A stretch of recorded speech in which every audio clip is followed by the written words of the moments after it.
spectating one of the sweatiest matches in Call of Duty history. This is Twitch Rivals. We're going to actually be looking at Game 5 of 5. You guys are interested in seeing the other games. If you'd like me to react to those, kind of talk through how the players play totally different than they do pubs, even though they are some of the most talented players in the world, let me know by hitting the like button. Goal in today's video is 7,500 likes. Hopefully it could help me crush that number. If you're brand new, looking to find your way back, double check, make sure you are subscribed with notifications on. For the particular team that we're going to be looking at today, it's going to be a little bit different. We're not going to be bouncing around from like 15 different teams like I've done on the previous ones. We're going to be sticking with one team, and this is Team Tommey from 100 Thieves. And Tommey's a former COD pro that pretty much competed in every Call of Duty since Call of Duty 4. And around the time of Warzone, he made a full-time switch to streaming and has done very well, competing in several tournaments and winning a lot of cash. So if you'd like to pick his brain, I'd definitely go check out his Twitch where he live streams pretty regularly, and his YouTube where he uploads very regularly as well. Both will be linked near the top of the description. And with this one, they did a weird multiplier thing, which I think ended up paying off pretty good, where you take your kills, combine it with placement, and then that number output allows you to get a total score. Obviously, the better you place, you multiply that by the number of kills, so you get a combination of a little bit of aggro, a little bit of campy gameplay, depending on how you need to play. And depending on which match we look at, you're going to see a little bit faster pace or slower pace, depending on how many points the individual teams needed. To tack onto that, the other half have to compete against pretty much everyone in another private matches to make it into the tournament for their spot. So it gets pretty competitive. I would say that the average KD of the lobby is probably like a 3.5, or something along those lines. If you combine everyone in the lobby, which is significantly higher and clearly sweatier than you'll ever run into in a regular public match, which usually averages it out to be like a 1.1, even at the sweatiest, maybe a 1.2, which is nothing compared to obviously a 3. So there are little people, like there's a lot of people when we've seen gameplay like this where they'll come in and say, hey, you know what? I'm never going to end up in a lobby like this. True, but it also gives you a realistic reflection of how like you should play your own matches, especially if you're more towards the average skilled player, which is the vast majority of players that play the game. Because skill-based matchmaking is involved in the equation, you're generally going to play people at your skill level. Most content creators are well above average, and they play this game for a living. So of course you're going to be good at your job when you play it as if it's a job. And you put in 10, 12 hours a day, you better be good at the game, right? So what you see a lot of times, and you see your pub stomping, and that's what, you know, is on typically YouTube. You check in on a stream, you see them go through the struggles, but for the most part, every player and streamer you watch is generally better than everyone in the entire lobby. And it's not close. They're significantly better. Just the same way, like if you went to a pickup game and you end up seeing a professional athlete there, you're probably worse than them, and they're always going to be the best person on that court. But, you know, sometimes you might be able to get a little bit of a layup on them or whatever, if we're talking basketball or football or whatever you want to talk about. So, pretty much, they do the same things now that you would typically do in your match. They died, they went to the gulag, and now he's got to come back in and try to regain. And these things typically happen. A lot of content creators, for the purposes of creating content, the match starts off slow, then they leave, and they re-queue up. That's generally what they do, just because they don't want to include all the deaths in their gameplay, because then, you know, people click away. The whole purpose is for entertainment, enjoyment, that type of stuff. So with this, though, this shows you a lot of the scenarios that happen and how your team has to play. And normally in these scenarios, you have what is called like an in-game leader. And this is usually what a lot of teams are missing. So in this particular case, if Tommy's going to give a call out, regardless if he's dead or alive, the information is going to be received because he's paying attention to how many people are alive. Right here, unfortunately, got a bounty from Rated, his actual real teammate. But it's one of those things where he comes over, the bounties for him, they come over, jump on him. This is a real scenario that most players deal with. So what Noobs is going to do is he's going to go loot around, they're going to get a little bit of cash, and then they're going to get enough so that when they buy him back, they'll have enough money and be able to get the scav and do that thing. This is how a normal scenario happens, especially when everyone's at your skill level. And them knowing that everyone on the map is at relatively equal skill level, they play the game a little bit slower, a little bit more passive, a little bit more methodical, the way you would play a more traditional battle royale, even though Warzone's not a traditional battle royale. So you kind of factor all those things in and see how they adapt their play style. As they're talking through strategies, if you want to see these, the VODs are going to be on his channel. You just go to Twitch Rivals. You can look at the various times of the matches. It's literally labeled Twitch Rivals on pretty much any streamer that's in this tournament, whether it was Aiden, Swag, or whoever else you'd want to watch. They have their VODs available over on Twitch. So you can see exactly how they play from beginning to end, and not just a YouTube snippet that's 10 minutes long that's been chopped up to cut out all the slow parts. We're going to carry out all those. So now they've got a proper regain. They're all alive. They have about 8 grand here. You're going to be able to loot up, get some guns, get a satchel, whatever the case is. But then they also are going to complete that last scav, which will give them each 2,000, which total up to 6. Other teammate gets a satchel if they needed one. And then now they can worry about possibly getting loadouts or UAV or something. Especially with the change with the multiplier, so that you need kills, you need to incorporate the fact that you do have to get kills, because if you essentially make it to a win and you get no kills, then you get no points. Maybe they'll change the rules in the future, but at the start of Season 3, so the map was brand new, people were still learning some of the nuances. It only been out a couple days, so there was a little bit of a learning experience. For this particular case, the loadouts are also very different than the quote-unquote meta loadouts that most people would traditionally use. As a pub stomper, they probably go with like an SMG type build or a rifle SMG that we've had, at least until they get nerfed. And then he's running the AMAX, which is another good weapon. So right here, he has the AMAX and a sniper, because the sniper, it allows you to get that one pick, get the headshot. So he's backing off. He didn't know exactly where it was. Teammate would give me a call out there right here. How many there were, hard to say. The guy did have a bullfrog. It looks like Rallied's team came in clutch there. And I'm pretty sure Rallied was with, I'm not sure exactly who he was with. I'm pretty sure he was with Metaphor, and I can't remember the third teammate. So all these teams are stacked, like literally all monsters. They generally do not miss, and their positioning's usually amazing. So they kind of have a good idea how they need to play. So Allman almost dies here, right? Keep paying attention to that. Allman almost died. If Allman dies there, the match is pretty much over, because look at what happens right here. So he comes through, he snipes, he peeks, double checks, he's like, what's going on? There's a car down low, they notice him, he goes to rechow, and the problem is when you rechow good players, you tend to get your head taken off. That's why the Car 98 is so good. Instantly got deleted there. The other guy was peeking him from below, they pop a cluster.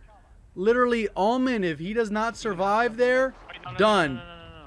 So those are a lot of little things that, it's just how it goes. Is this going to be the most, like, hey, we're dropping 30 kills? No, there's not this match, and this is going to mimic a lot of your guys' matches, is what I'm saying. Most of the teams that were winning in these things, they had like 6 to 7 kills a piece, which is kind of what we see when we had SBMM Warzone, and we did solos, duos, trios, or quads. Every winning team usually had an average of 6 kills. So if one guy had 10, another one had 2, and it averaged out to 12, right? So they ended up buying them back. There are a lot of buys, which this is kind of normal. This is why some kinds of KDs drop a lot. If your teammates are buying you back and you lose one, you're not there for the trade outs, or they're not efficient fights, it gets a little bit tricky. So she's going to go for a loadout again. Decided to go for the SMG build, which is a little bit more meta. Maybe he's thinking, yeah, you know, I didn't get a chance to use the sniper. I felt a little bit slow. Whatever it is, they change it on the fly. One thing to add on to this, there's a little bit of dynamic here where they had to win the match. If they get second, they do not get first place in Twitch Rivals. And then they end up winning like 25 grand or something like that. Comes through. Look at that street sweeper.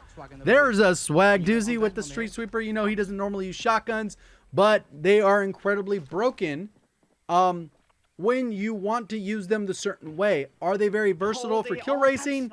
No. But right here, you've seen they were able to get in there and take care of it. So now, Noobs is again the last one, and he has to play his life. He ended up getting a ghost loadout, it looks like, with the Psykov and whatever rifle he got. I didn't look. Okay, AMAX. Now he's just got to play his life, listen for audios, see if he can get a pick, and then eventually get some money together. This happens, like, you know, if you're playing with your friends or some randoms, this literally happens the vast majority of times. And like I said, if this was a regular like pub match, content creators, they would just leave the match, re-queue up. That's too slow. Too many people died off, even though there's still 90 people left in zone 1 or at the start of zone 2 closing. But it's kind of one of those things. You got to figure out the game plan, where you want to rotate towards. There's a lot of different things in there. So what they're doing right now is they're playing the clock because there's potentially an in-game event. Either a fire sale, which could happen, or a jailbreak. Or, you know, they got the supply choppers or whatever, or a juggernaut. Those are typically when the events are going to happen. I'm not sure the specific time on that, but we'll go ahead and find out right here if it happens sooner than later. And that's really what they're waiting for. And a lot of this, to keep it a little bit more so that people don't know what's going on, pretty much everyone in Twitch Rivals has a 1 minute delay. So even if they checked out someone's stream, they couldn't know where they're at. Nobody can know he was here, even by watching their stream. Even though technically he's been here for a minute, they would probably know. It just is very impractical to have that information. So the gameplay is completely different when everyone knows how. In a real match, this guy would be flying around, frying. Noobs is definitely one of the most talented players also in Warzone, and has won a lot of money in Warzone because he's so talented. Again, I think he came from the COD scene as far as the pro side or amateur side as a very good player. But obviously those skills transition over to Warzone quite well. So they basically identified they're not going to have an in-game event. So now he has to worry about trying to regain again by trying to get some loot. Since this is a Rivals type thing, most people are rotating for a win and positioning to try and get kills because of the way the multiplier works. So it'd be very unlikely that someone's going to be out here unless they are also regaining. So that's kind of what you're seeing here. You're just going to continue looting up. Hopefully get some good luck with some drops. At least he got some plates there. But he really needs the money to try and get another teammate back. I know that one. Came up pretty big there. Got the Bullfrog and the AMAX. Good swap out for the pistol, especially after it got nerfed.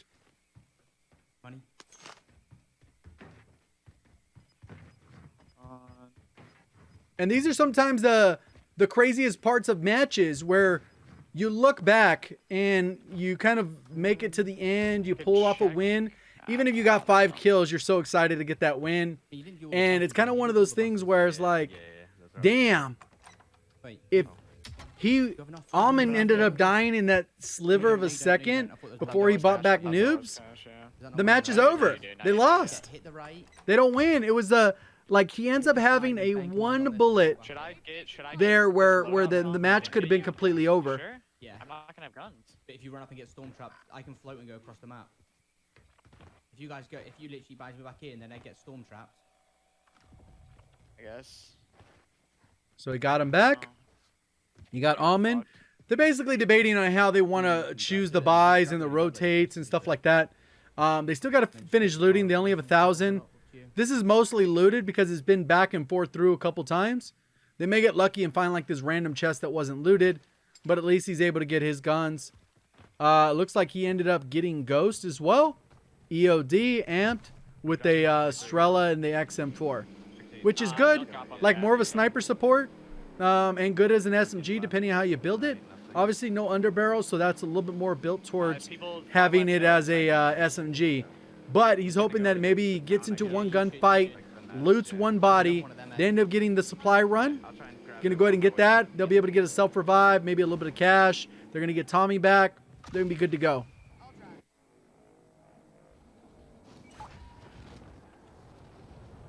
So when you go to their streams, obviously you can go ahead and pick their brains and kind of figure out why they do specific things. And one thing that a lot of these top players have is good accuracy, good centering, good positioning, and the tempo at which they move, but their understanding of the game is way more in depth than mine or yours or anything. So there's a lot of nuanced things that they just figure out, and they understand how to play the game so they could take it to that next level. And I think there's sometimes a disconnect behind what that is. Whether it's your reaction time, there's certain limitations, strengths and weaknesses that you can pull towards, but you can pretty much like understand the game from this particular aspect. Obviously, it's a sweaty match. Still 70 players at Zone 3. That'll never happen in a public match, or almost never happen. But it's kind of one of those things that you just kind of go through it, and this is how it is like to play for most people that are playing the game, because it's the relative skill level difference. If you're at a 1 KD, you're probably in lobbies full of 0.8 KDs and 1.2 KD players, somewhere in the mix, sometimes 2 KDs, sometimes 0.4. But these guys with like 4, 5, and 6 KDs, they're literally better than everyone in the lobby, and they never really get to experience this until you get into this private match, and they have to play a certain way. They can't leave because they need the points. They're playing for money here, and the win and kills all go together. But you can kind of see how they're playing. This is how you would play it. I know sometimes you'd be like, man, that's kind of campy and slow because you only ended up with 3 kills. Half the match is spent regaining, trying to get back into the match. And that is the experience for the vast majority of Warzone players. And I mention it like that just because I think there's so many people that kind of get brainwashed into thinking that, well, if you're not dropping 15 to 20 kills a match, the game's boring and sucks. This is what the vast majority of players go through, and they struggle. JGOD just got taken out. Boom, Noob's got picked up a kill there. And that was a team wipe, so they probably eliminated them from the match. So that's the key with doing these contracts. You get this multiplier up, they're going to get more money, and they're just focused on regaining to get in position to try and get into the placement, because the placement, I believe, starts at 25th place and lower. That's where you need the points. But for them going into this, like I said, they needed pretty much a certain number of kills and to do better than Aiden's team, which meant that winning would almost guarantee it. Can you get it? I got it, yeah. So he's jumping down, get it. They're still kind of learning the map, obviously. Like I said, this was like right when it dropped, so it was much newer. You guys go. You guys have guns. You guys go Carnival. So he's just dealing with floor loot. Wasn't able to grab the loadouts from earlier, but that's okay. They're this building and fired. That building's storm trapping them. If people's coming in from where you guys ran. I'm gonna grab self real I quick. said a stun. I don't know. Yeah, I hear that. Oh yeah, I hear that too. Wait, there's people Boom. on these buildings. So there it goes. Yes. Yes. So he'll be able to grab the next one. Kind of peeking. Sniping and shit. So a lot of these kills, they're going to be just based off rotational kills. It's very rare that they get into a one-on-one gunfight and like it's anything other than a 50-50. These people are way too talented in the lobby that if you come up head-to-head, generally it's a 50-50. Outplaying someone that is that good at that level is just very difficult. So a lot of times, these really come down to rotation and positioning. You can see someone's in the gas. Then there's someone in front of him floating in. He might be able to catch this guy in rotation because the guy has no other choice but then to cross. He's peeking for him. He got the shot. Boom. Oh, that was Unrational, poor Gary. We covered Unrational on the channel. Another monster. Yeah, trying to get to white maybe somehow. Probably had his gas mask over there. It was crawling or something. See, look at this. Got instantly deleted. You get punished so hard for rotating late. But at least they're in a decent spot where they do have money. The buy, there is a relatively close buy. They'll just have to manage about getting to that buy. Yes, they were running across. They killed me. But sometimes that's how it goes, right? It's okay to sometimes have a support player in this situation. Tommy's being both the support player and the in-game leader, giving call-outs, telling people kind of where to go. And even though they're all talented, sometimes having that clear direction allows the team to be a little bit more cohesive on how they're going to play the match. Someone else kill him down low. Someone else just kill him down low. Yeah. I'm waiting for you. So still a good amount of time left. There's still 52 players. Was that 53 players? Just remember, reaching that to your left. If you take him out of the game, it's big. Don't do this, Ed. I'd use the window only. Yeah. See, so he's giving the call outs. Sometimes in the moment, like that's where it's incredibly important, especially late game. We'll probably watch the end of the match probably twice so you can hear the call outs and why these call outs are so important. I don't think people realize how important it is to give call outs that are succinct, but also give clear direction to your teammates because they're all able to do what they need to do. Got an easy little kill on Aiden there. You might be able to hit a buy. He might be able to hit the buy. He's got to push up. He got a quick buy off. When you loot on top of that building.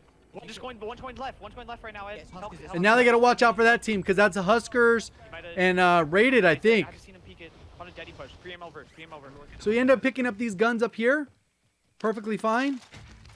Got Satchel. He ran back somewhere. Oh no, these guns aren't good. He's gonna have to rotate. He's got an FFAR, but I think he needs to pick up some guns from down there.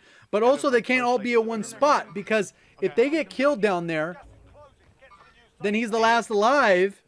He doesn't have money to get them back. Like they have to win their gunfights down here. He's just holding the particular lane here, so if somebody comes around, he can give that call out. There's one down. You're good. He's selfing. He got killed. Nice, you can res him.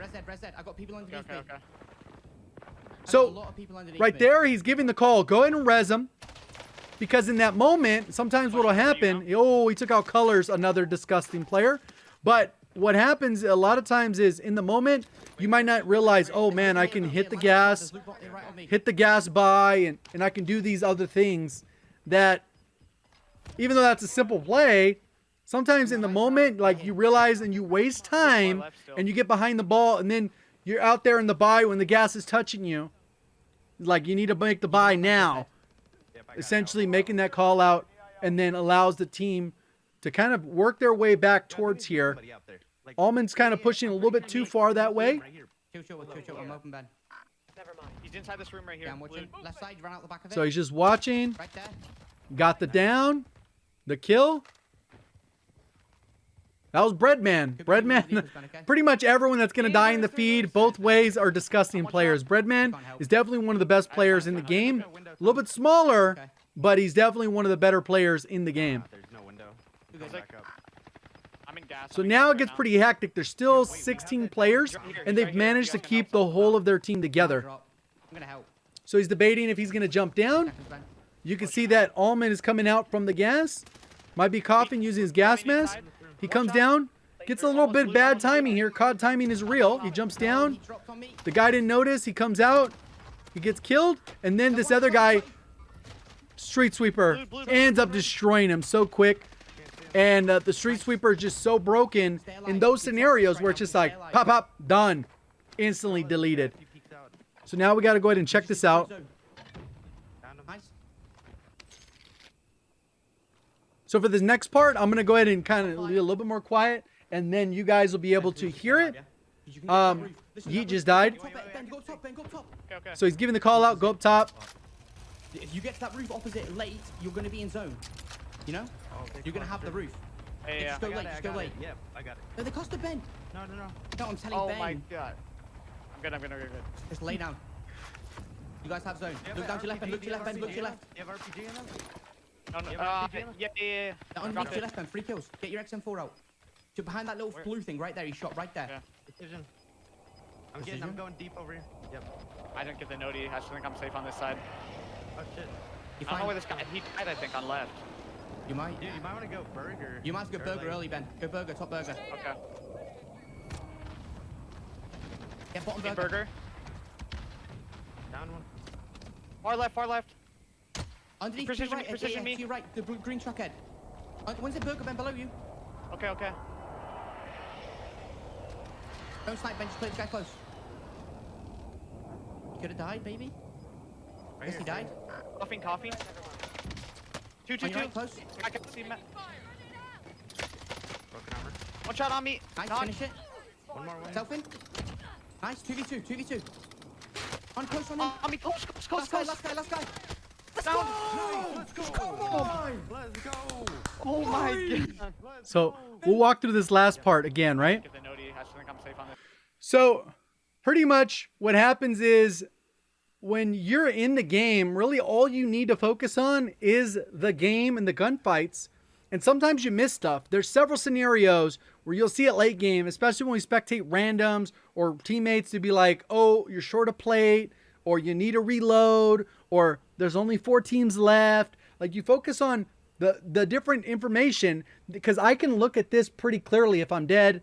I can look at that, I can look at that, I can look at that. I can look at, and I could scan differently than the normal player, and I can give information that is clear, especially if you've played together a lot. You have this chemistry where pretty much you know how to explain it in a way that's going to work specifically to them. Obviously, these are pretty straightforward call-outs, but when the game's on the line, you're giving the call-out, all right, I think you need to rotate over to Burger, and you're going to try and do it when the rotation, because the people down low really can't shoot you. They don't have an angle. They can't peek because the other guys, they're in a gunfight, so the timing was so perfect.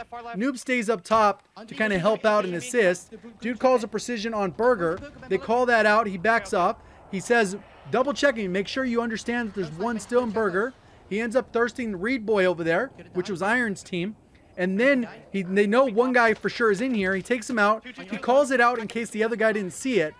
Clearly, boom. And then they call out that there is a one guy, last guy, 2v2, but he goes, that's the last one. It's the last guy. So they know that they need to win this gunfight, and there's an urgency to collapse on that player so they can't re-heal and try and make a play. So I highly recommend checking him out over on his Twitch as well as his YouTube. Link both down in the description. I plan to do a full video on him doing like a crazy high kill type of game. So we can talk a little bit about how he plays that significantly different. Obviously, this a lot more like cerebral, how you need a position, how you're going to play it, but it aligns a lot more with the average player because it's comparable skill versus pub stomping, which is also another different thing, how you have to play 1v4s, because he does a lot of wagers, which is typically 2 players versus 2 players in quads. So you have to be able to solo quad, duo quad on a pretty consistent basis. So hopefully you guys did enjoy the video. If you'd like to see the other matches, let me know down in the comment section below. If you enjoyed the video, hit the like button. If you're brand new, want to find your way back, subscribe with notifications on. Appreciate all the support. Thank you for watching. As always, have a great day.